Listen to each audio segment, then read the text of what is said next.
What's happening, everybody? Matt here, but you can call me Matub, and welcome to Hottest Take of the Week, a show where I look at hot takes for the week. Sometimes I'm serious, sometimes I'm not. Today you're actually joining me in my living room as the traveling backdrop game continues. And to start off the hot takes for the week, we're actually going to look at Acme Packing Company itself. Some jokester wrote this terrible knockoff of the Andrew Luck letters home as an Aaron Rodgers letter home on his way to Atlanta. And people liked it so much that even the editor of the Milwaukee Journal-Sentinel decided to tweet it out. So, I don't know who thought that that was a good idea. The next hot take this week actually comes from Ashley Fox at ESPN. She felt it was necessary to point out the fact that Aaron Rodgers is 0-7 in overtime in his career. That includes 0-3 in the postseason. Okay, so to quote Aaron Nagler, hashtag QB wins is not a stat. Talking about that just makes you look silly, uninformed, vindictive, I guess would be a good word for it. But let's also talk about two of those postseason losses. Aaron never even saw the ball. How is that even something that you can bring up as a slight on him when his defense breaks down? The next hot take is going to go to Heath Evans, who thinks that if you lose to the Packers, you are suddenly the laughing stock of the league. Well, let's talk about how the Packers are putting up like 35 points a game on people, and the bend don't break defense is kind of working. But honestly, the best defense is just giving the ball to Aaron Rodgers and having him score some more. When you're going against someone who is probably the best quarterback in the league, and it's at least arguable, I don't think it's fair to say that a team is going to be the laughing stock if they lose. I mean, we're talking about Aaron Rodgers, who can make the impossible throws at the impossible times and make the perfect reads. You are never out of a game when he is on your team. So to say that losing to a team that is helmed by Aaron Rodgers would make you the laughing stock seems pretty hot. So for this week's hindsight take of the week, I actually had a couple different people that I could look at, and one was actually Evan Silva. He said that he felt that the Cowboys team was better than the Packers by a good distance. I would say that the Packers winning would show that the Cowboys weren't better by a good distance, but that's a pretty weak hindsight take. But in actuality, we need to look at this idiot for hindsight take of the week. I think that might be a little soon. The Packers picking up a little bit of momentum, as he mentioned. Yes, they put up quite a few points on the Seahawks, but I want to see some consistency out of the team. Yep, that is actually me on this video series claiming something is a hot take when in actuality it ended up being pretty cold and pretty dang accurate. So, this is my apology to Jason. You are completely right. There is no hotness in your take. I bow to you. And for the absolute scorcher this week, it has to go to a popular Twitter user who I will not put here because they are prone to blocking people that disagree with them. He said, and I'm actually going to have to read this off because this I don't want to destroy this quote. Rodgers' team is legitimately bad.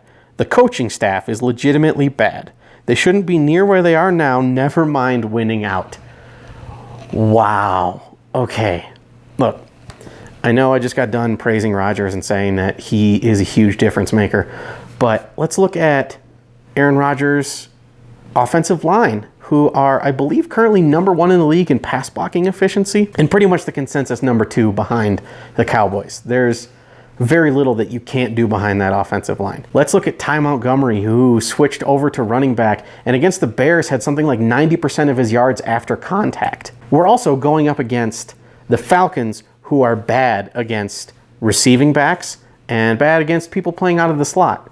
So there's going to be a matchup there that Rodgers is going to be able to exploit, which is there because he has another good player beside him. Let's look at Jordy Nelson, who led the league in touchdowns despite being a 31-year-old wide receiver who used to rely on his speed coming off of an ACL tear. Jordy is still a big-bodied, sure-routed, great-handed receiver who has the capability to change a game. He creates separation so Rodgers can get him the ball. This is not just Aaron Rodgers magically teleporting the ball to people that aren't necessarily open. Devontae Adams has sure had his down times this year, but he's definitely come back and played well. I think Devontae on a slant off the line of scrimmage is almost unbeatable. His first step is just insane. The burst is there. It's great. And yes, the Packers defense hasn't been super great, but there are definitely playmakers there. The ageless Julius Peppers coming in and getting a random strip sack or really making a play. Nick Perry has definitely been, I guess you could say, finally playing up to his draft status as a first-round pick. That is also, not to mention, the great Diesel, Mike Daniels, probably the best player on the defense, probably the most important player on the defense. You can't talk about a good player on the Packers team without talking about Mike Daniels. He's arguably one of the best interior defensive linemen in the league. And to talk about the currently injured Morgan Burnett, who has done a great job covering tight ends. He's been playing that inside dime backer, whatever you want to call it, that Deone Buchanan does, and he's been playing it well. He is definitely a difference maker. Clinton Dix, I mean, what's to say about him? The guy has been playing like the ball hawk that we all thought he could be, and he has definitely shored up his tackling. Now, to say that those guys don't add up to make a good roster is just insulting.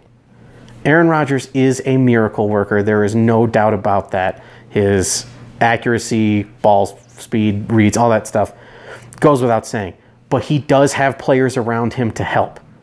It just, to me, it's just an insult to the team saying that he's the only reason that they're where they are. It's a team sport. There are 52 other people on the team or 45 other people on game day who have to make a difference.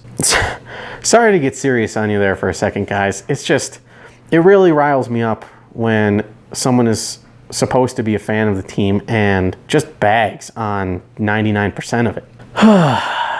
I'm going to give this take a 4. Donald Driver smiling, just because, well, it kind of upset me and I want to see Donald Driver smiling to help cheer me up. That's it for me this week, guys. As always, I'm Matt, but you can call me Matub, and hopefully I'm back next week to talk about the Packers whooping on the Falcons in their last game at the Georgia Dome.